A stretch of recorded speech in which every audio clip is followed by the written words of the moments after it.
శ్రీమతి నమః. పూజా మందిరంలో విగ్రహాలు లోపల డొల్లగా ఉంటే పూజించకూడదట కదా, మేము ఇప్పటి వరకు పూజించేసాము, దానివల్ల ఏవైనా దుష్ఫలితాలు ఉంటాయా అని చెప్పి అడుగుతున్నారు. ఎప్పుడైనా సరే మనకు తెలియక చేసినప్పుడు ముందు దానివల్ల మనకి ఎటువంటి దుష్పరిణామాలు ఉండవు, అది గుర్తుపెట్టుకోండి ఫస్ట్. సరే, ఇప్పుడు ఒకవేళ డొల్ల విగ్రహాలు పెట్టుకోకూడదు అని అన్నారు, మార్చేయాలి అని అనుకుంటే మీరు మార్చేయచ్చు. అవే పెట్టుకుని మనసులో బాధ పెట్టి అయ్యో వాళ్ళు ఇలా చెప్పారు కాబట్టి నేనేమో ఈ విగ్రహాలు మార్చేయాలా అనేది మాత్రం మనసులో పెట్టుకోకండి. మామూలుగా ఏం చెప్తారంటే మన పెద్దవాళ్ళు, విగ్రహాలకి లోపల డొల్లగా ఉండద్దు, ఒకవేళ డొల్లగా ఉందనుకోండి మనం పూజ చేసే కొద్ది ఏమవుతుందంటే స్వామివారి యొక్క రూపం కొంచెం బాగుండదు, నొక్కుకు పడిపోతుంది కదా, అలా తెలియకుండా నొక్కుకు పడిపోతే దోషం కాబట్టి ఆ డొల్ల విగ్రహాలు పెట్టుకోవద్దంటారు. ఒకవేళ మీరు తీసేయాలని అనుకున్నారనుకోండి, చక్కగా మార్చేసి లోపల డొల్ల లేకుండా ఉన్న విగ్రహాలు తెచ్చి పెట్టుకుని పూజ చేయండి. ఇప్పుడు మనకి తెలియకుండా చేసిన దానికి అయ్యో ఏమవుతుందో అని చెప్పి మాత్రం భయం పడద్దు.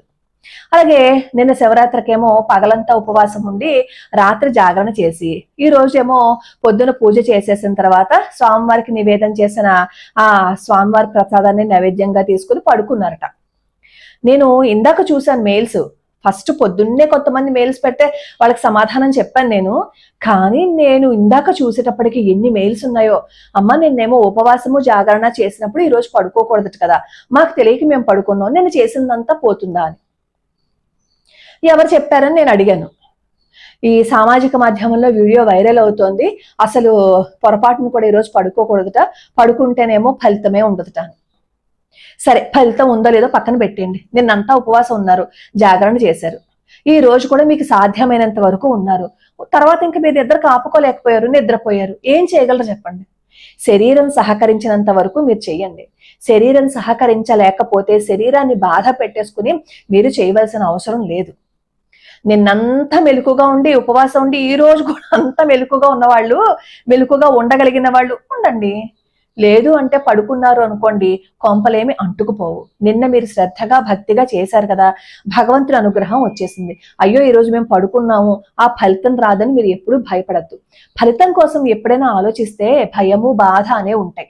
మన వంతుగా మనం చేసాం, భగవంతుడా నేను ఎంత నిష్ఠగా చేశానో, నేను నీ అనుగ్రహం కోసం నీ పాదాల వద్ద దగ్గర నా మనస్సు అంతా వదిలేశాను కదా స్వామి, ఏది చేసినా నీదే బాధ్యత అని స్వామివారి పాదాల దగ్గర పెట్టండి. ఇప్పుడు ఒకవేళ మీకు ఈరోజు ఉపవాసం ఉన్న వాళ్ళు ఈరోజు పడుకోకూడదని తెలిసిందనుకోండి, వెంటనే మీరు పూజ మందిరంలోకి వెళ్ళిపోయి స్వామి ముందు నుంచుని, స్వామి ఇగో ఇలా అంటున్నారు, నాకు తెలియదు, నేను నిద్రపోయాను, మరి నా శరీరం సహకరించట్లేదు, నన్ను ఏం చేయమంటావు అని చెప్పి నమస్కారం పెట్టుకుని వచ్చేయండి.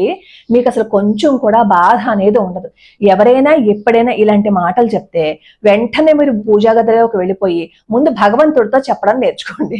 అలా చెప్పారనుకోండి, మీకు భగవంతుడికి మధ్య బంధం ఏర్పడుతుంది తెలుసా, ఆ బంధం చాలా అద్భుతంగా ఉంటుంది. కాబట్టి నిన్న ఉపవాసం ఉన్నవాళ్ళు ఈ రోజు ఒకవేళ నిద్రపోతే ఫలితం ఉండదేమో అని చెప్పి భయపడకండి. లోకా సమస్తా సుఖినో భవంతు, సర్వే జనా సుఖినో భవంతు.